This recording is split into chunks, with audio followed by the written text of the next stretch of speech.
one me use medical use knife no me call camera na back camera no na ma scratch na ma back glass no we yan ma ba front glass no nti e be hwe say I am fa say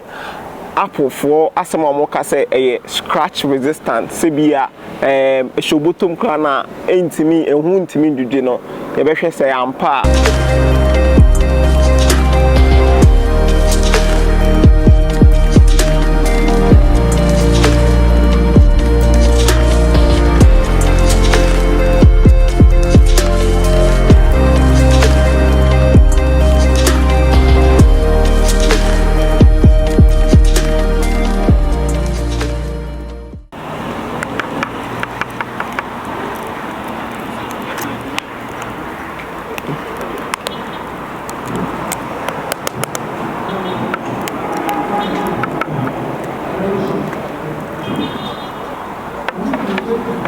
it seems still no me who scratch bia but ade kakra bi na me who about any scratch cause yeah me who scratch bia wa che cause upon say my scratch my use se kind na scratch we no me use se kind bobo achi me we say bia e be paya me use se kind no abobo achi say e am pass bia Apple for e ka say iPhone 13 like back glass no how omo fa so ya advert now a free show na be bo ho no me say am pass back glass no strong said omo kana nti me use se kind bobo achi me say e be bo ampa me use bobo achi pa me say be bo meaning say back glass na strong said the Apple for a kind of back glass and very strong so me call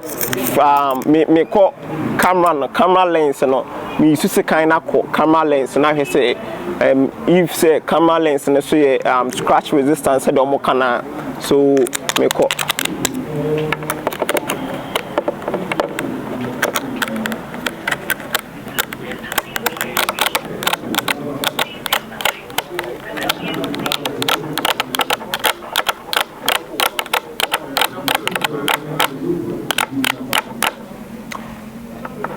camera lens near resistant and no use to kind of cry now who scratch be but you who frame na Apple for the afa camera lens and honor and they are they say me who scratch be by camera lens no me scratch I say be who scratch be a flame no one so me call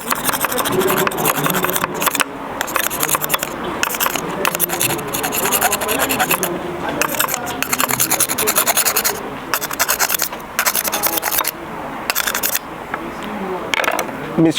my scratch kakra bi ba who say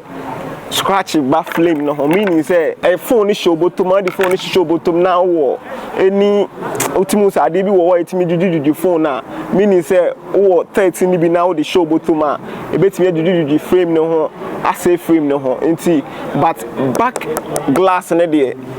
back glass ne dey say the Apple for e cano o dey e show bottom kra na blade create to kra na me sure say bibi be can sa so me ko front no na ma hwe say front no so sa na te a so ye ko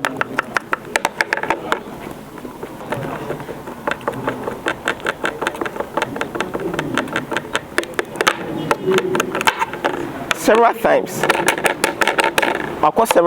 but it seems say front camera no so ye resistance said omo kana so phone show bottom dia na ebia blade and I say ade bi dudu ani a front camera ne de enka front camera no but flame ne de hu be dudu for iPhone 13 no we dey say ebo definitely say ebo so you call one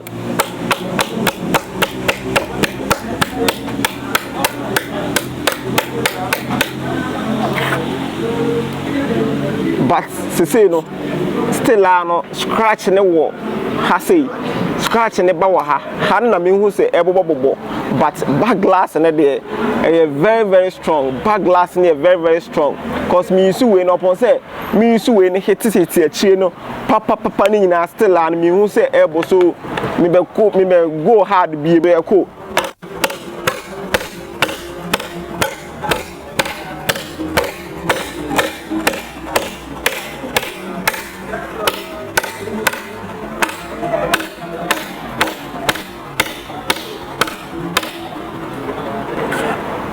Still glass in here she I tried several times glass in here so glass in here strong said the Apple for a canon so we use iPhone 13 maybe I'm sure say obey very comfortable with back glass and of course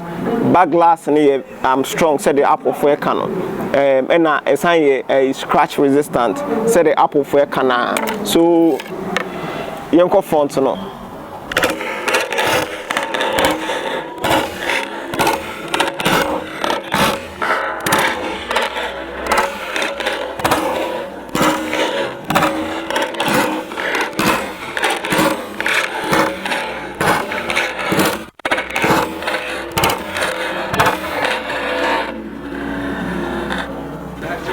Still,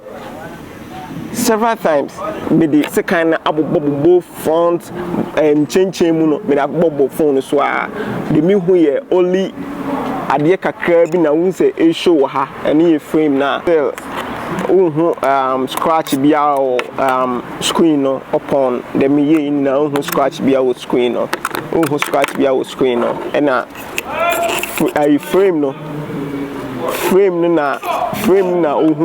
scratches with frame no na back glass no so scratch bia na camera lens no so scratch bia frame no other side ya no me de I ni hwehwe so kese ne na ma say scratches bia de e wo nche mu ha say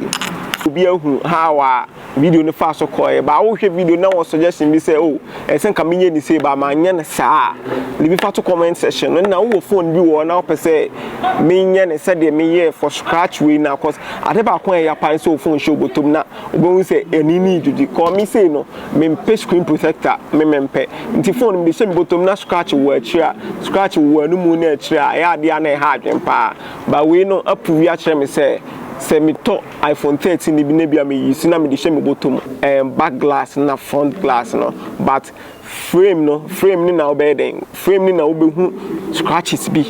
the back frame no ha phone na dey I can go say me phone no dey color no frame ni yi silver color ne ba iPhone 13 mini iPhone 13 ni nyina series ni nyina kita the same protection na anti mama hu mo ai wo phone bi wa pese men ya me kwa to phone na me dey aye test we na wo hu bi next time no me kwa pe iPhone 13 Pro Max na 13 phone ni me sheda mo na free me bottom na theater several times be me try ni bi abe 4 times iPhone 13 we ya me try ni bi abe 4 times ahwese say free me bottom na teto a ebe bo na say emwa ebe ye video na e dey aba into stay tuned follow Tech in Tree on Facebook, YouTube, and subscribe to the channel. The videos be brow. And the videos are here. We're gonna have your idea. Unim. I don't know.